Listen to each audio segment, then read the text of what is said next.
નમસ્કાર, દિવસભરના તાજા સમાચારોમાં તમારું સ્વાગત છે। તમારી સાથે હું છું પિનલગીરી ગોસ્વામી। સમાચારો વિસ્તારથી જાણીએ એ પહેલા મહત્વના સમાચારો ઉપર એક નજર। નમસ્કાર મિત્રો, આજની વિડીયોમાં વાત થશે બે રાષ્ટ્રીય પક્ષોને નોટા કરતાં ઓછા મત મળ્યા છે। ત્યારે આગળ વાત થશે સ્મૃતિ ઈરાનીએ કેજરીવાલ ઉપર કટાક્ષ કર્યો છે। આગળ વાત થશે દિલ્હીમાં કોંગ્રેસ ગેમ ચેન્જર બની છે।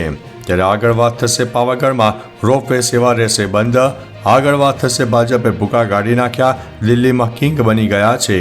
આગળ વાત થશે મોદીના નારા સાથે પીએમનું પાર્ટી હેડક્વાર્ટરમાં સ્વાગત કરવામાં આવ્યું હતું। ત્યારે વાત થશે 2030માં દિલ્હીમાં કોંગ્રેસ સરકાર બનાવશે। હવે મિત્રો સમાચારો વિસ્તારથી। કોંગ્રેસ નેતા જયરામ રમેશે મોટું નિવેદન આપ્યું છે। તેમણે દાવો કર્યો છે કે 2030માં દિલ્હીમાં કોંગ્રેસની સરકાર બનશે। ચૂંટણી પરિણામો પીએમ નરેન્દ્ર મોદીની નીતિઓનું સમર્થન દર્શાવતા નથી। આ પરિણામો અરવિંદ કેજરીવાલ પર લોકમત છે। 2015 અને 2020માં પીએમની લોકપ્રિયતા ચરમસીમાએ હોવા છતાં આપે દિલ્હીમાં ભાજપને હરાવ્યો। આ વખતે લોકો પરિવર્તન ઈચ્છતા હતા। મિત્રો, અન્ય મહત્વના સમાચારની વાત કરીએ તો મોદીના નારા સાથે પીએમનું પાર્ટી હેડક્વાર્ટરમાં સ્વાગત।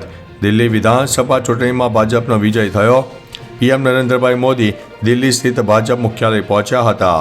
તેઓ દિલ્હી વિધાનસભા ચૂંટણીમાં પાર્ટીની જીત પર કાર્યકર્તાઓને સંબોધન કર્યું હતું।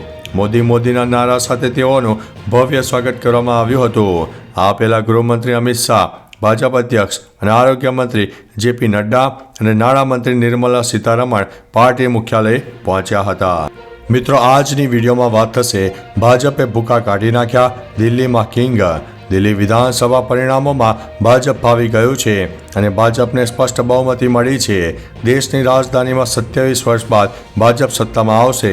દિલ્હીમાં ભાજપે 48 અને આમ આદમી પાર્ટીએ 22 સીટ જીતી છે, જ્યારે કોંગ્રેસના ફાળે એક પણ સીટ આવી નથી।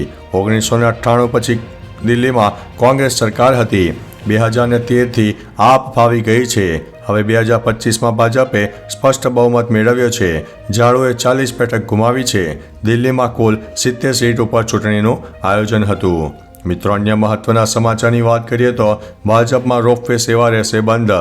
પાવાગઢ ખાતે રોપવેનું સંચાલન કરતી ઉષા બ્રેકો કંપની દ્વારા જાહેરાત કરાઈ હતી।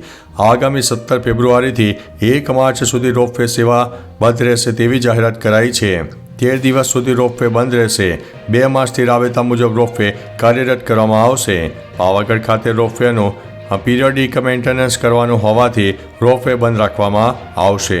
મિત્રો, અન્ય મહત્વના સમાચારની વાત કરીએ તો દિલ્હી કોંગ્રેસ ગેમ ચેન્જર બની છે।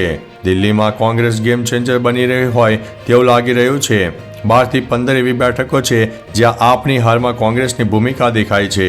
કેજરીવાલ અને મનીષ સિસોદિયાની બેઠકો પર હારનું માર્જિન પણ કોંગ્રેસને મળેલા મતો કરતાં વધારે છે। નિષ્ણાતોએ પહેલેથી જ કહી રહ્યા છે કે કોંગ્રેસની મજબૂત લડાઈ આપ માટે મુશ્કેલ બનાવશે।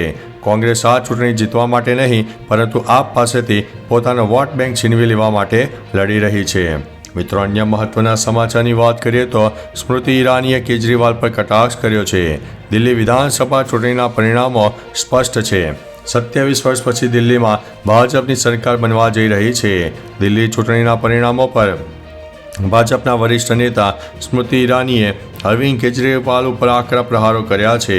ઈરાનીએ કહ્યું છે કે કેજરીવાલે રાજકારણમાં પરિવર્તન લાવવાનું વચન આપ્યું હતું, પરંતુ તેઓ માત્ર તે પૂરું કરવા નિષ્ફળ ગયા જ નહીં, પરંતુ દારૂ કૌભાંડમાં આરોપી પણ બન્યા છે। મિત્રો, અન્ય મહત્વના સમાચારની વાત કરીએ તો બે રાષ્ટ્રીય પક્ષોને નોટા કરતાં પણ ઓછા મત મળ્યા છે। દિલ્હીમાં બે રાષ્ટ્રીય પક્ષો કરતાં નોટાને વધુ મત મળ્યા છે। ચૂંટણી પંચના મતે નોટાએ 0.57% મત મળ્યા છે, જ્યારે રાષ્ટ્રીય પક્ષ બીએસપીને 0.55% અને ભારતીય કમ્યુનિસ્ટ પાર્ટીને 0.01% મત મળ્યા છે। દિલ્હી વિધાનસભા ચૂંટણીમાં 60.54% મતદાન થયું હતું, જેમાં 94,51,997 લોકોએ મતદાન કર્યું હતું। તમને જણાવી દઈએ કે દિલ્હીમાં આપનો સફાયો થઈ ગયો છે। ભાજપ બહુમતી સાથે સરકાર બનાવી રહ્યું છે। તો ચાલો મિત્રો, ફરીથી દેશ અને દુનિયાના સુપરફાસ્ટ સમાચાર લઈને મળતા રહીશું। ત્યાં સુધી અમને રજા આપશો। નમસ્તે।